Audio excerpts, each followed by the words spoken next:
সারাদিন রোজা রাখার পরে রাতের খাবার অথবা সেহরিতে যদি কম তেল মশলায় ঠিক এরকম একটা রেসিপি থাকে তাহলে দেখবেন ওই দিনের রোজাটা রাখতে খুব একটা কষ্ট হয় না।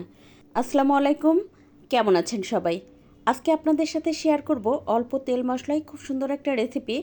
তার জন্য হচ্ছে 3টা কাঁচা কলা আমি কেটে ধুয়ে তারপর একটু লবণ হলুদ দিয়ে মেখে রেখেছি। এদিকে নিয়েছি বেশ কতগুলো শিং মাছ, আর এটা হচ্ছে দেশি শিং মাছ। তো এটা বেশ ভালোভাবে ধুয়ে পরিষ্কার করে নিয়েছি, সাথে দিয়ে দিলাম স্বাদমতো লবণ, কয়েকটা কাঁচামরিচ মাঝখান থেকে ফালি করে সেই সাথে দিয়ে দিলাম হলুদ গুঁড়া। এবার বেশ ভালোভাবে এটা মেখে রেখে দিব। আর আজকের রেসিপি যদি ভালো লাগে প্লিজ একটু শেয়ার করে দিবেন, আর একটা লাইক দিয়ে পেজ ফলো করে পাশে থাকবেন। আজকের রেসিপি কে কোথা থেকে দেখছেন চাইলে কিন্তু আমাকে কমেন্ট করে জানাতে পারেন। তো এখন মূল রান্নার জন্য চুলায় একটা প্যানে 1 টেবিল চামচ পরিমাণ রান্নার তেল দিয়ে দেব।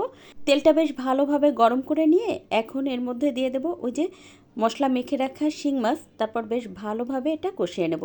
3-4 মিনিট এভাবে নেড়ে সুন্দর করে কষিয়ে নেওয়ার পরে দিয়ে দেব আধা কাপ পরিমাণ পানি।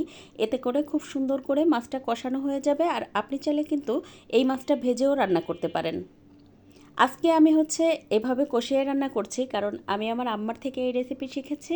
আমার আম্মাকে দেখতাম শিং মাছ সবসময় কষিয়েই রান্না করতেন। তারপর 4-5 মিনিট খুব ভালোভাবে শিং মাছটা কষিয়ে নেওয়ার পরে এখন নামিয়ে নেব, আর ওই একই প্যানে দিয়ে দেব আরও 1 চামচ পরিমাণ রান্নার তেল, সাথে একটা পেঁয়াজ কুচি দিয়ে দেব, আর সেই সাথে দিয়ে দেব আদা রসুন বাটা।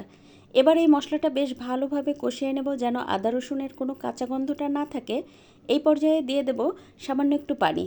পানি দিয়ে আরও 2-3 মিনিট কষিয়ে নেব, এতে করে মশলাটা অনেক ভালোভাবে কষানো হয়। আর যখন গুঁড়ো মশলা দেব তখন কিন্তু মশলাটা পুড়ে যাবে না। তো এখন এর মধ্যে দিয়ে দেব আধা চা চামচ পরিমাণ শুকনো মরিচের গুঁড়া, আধা চা চামচ পরিমাণ ধনে গুঁড়া, আধা চা চামচ পরিমাণ জিরা গুঁড়া, আর দিয়ে দেব আধা চা চামচ পরিমাণ হলুদ গুঁড়া। সেই সাথে দিয়ে দেবো স্বাদমতো লবণ। তারপর সব কিছু বেশ ভালোভাবে নেড়ে কষিয়ে নেব। আর এখানে কিন্তু আমার 2বার জিরা গুঁড়া লেখা হয়ে গেছে, সত্যি আমি অনেক বেশি দুঃখিত। এই জন্য আমি মুখে বলে দিলাম আধা চা চামচ পরিমাণ ধনে গুঁড়া, আধা চা চামচ পরিমাণ জিরা গুঁড়া। তারপরে হচ্ছে সব মশলা খুব সুন্দর করে কষিয়ে নেওয়ার পরে এখন ওই যে আগে থেকে লবণ হলুদ মেখে রাখা যে কাঁচা কলা ছিল সেটা দিয়ে তারপরে একটু কষিয়ে নেব। তারপরে দিয়ে দেবো পরিমাণ মতো ঝোলের পানি।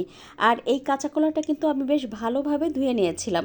কাঁচা কলা দিয়ে যে কোনো তরকারি রান্নার আগে আপনি যদি হলুদ মেখে 10 মিনিট রেখে দেওয়ার পরে তারপর বেশ ভালোভাবে ধুয়ে রান্না করেন, তখন কিন্তু দেখবেন কাঁচা কলা থেকে আর কোনো প্রকার কষ বের হচ্ছে না।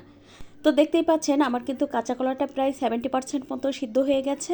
এখন এর মধ্যে ওই যে শিং মাছ দিয়ে দিলাম, তারপরে চুলার আঁচ মিডিয়াম রেখে আরও কয়েক মিনিট রান্না করে নিব। আরও 4-5 মিনিট রান্না করে নেওয়ার পরে দেখতেই পাচ্ছেন আমার রান্না কিন্তু পুরোপুরি কমপ্লিট হয়ে গেছে। এখন নামানোর আগে দিয়ে দেবো আধা চা চামচ পরিমাণ ভাজা জিরার গুঁড়া। এতে করে খুব সুন্দর একটা ঘ্রাণ আসে আর খেতেও অনেক ভালো লাগে। আপনি চাইলে কিন্তু ভাজা জিরার পরিবর্তে এখানে ধনেপাতা কুচিও দিয়ে দিতে পারেন, সেটাও খেতে অনেক বেশি ভালো লাগে। আজ এ পর্যন্ত, কাল আবার নতুন কোনো ভিডিও নিয়ে দেখা হবে ইনশাল্লাহ। সে পর্যন্ত সবাই ভালো থাকবেন, সুস্থ থাকবেন। আল্লাহ হাফেজ।